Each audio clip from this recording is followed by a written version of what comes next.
বিশ্বকাপের সেমিফাইনালের উত্তেজনা এখন তুঙ্গে। আর্জেন্টিনা ইংল্যান্ড লড়াইয়ের আগে আলোচনায় উঠে এসেছে ইংল্যান্ডের লম্বা ডিফেন্ডার ডেন বার্ন। ৬ ফুট ৮ ইঞ্চি উচ্চতার এই ডিফেন্ডারকে ম্যাচের শেষ দিকে রক্ষণভাগ আরও শক্তিশালী করতে নিয়মিত ব্যবহার করছেন কোচ থমাস টুখেল।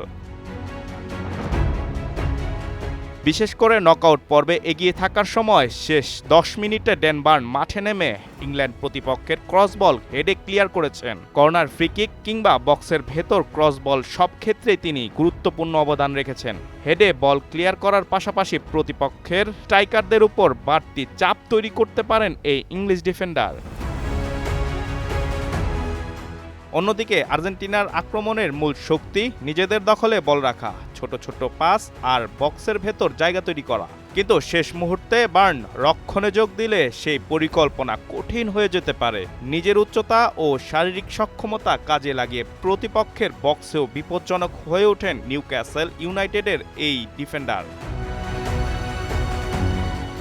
তাই সেমিফাইনালে আর্জেন্টিনার আক্রমণ ভাগের সামনে সবচেয়ে কঠিন পরীক্ষাগুলোর একটি হতে পারে ডেন বার্নের উপস্থিতি।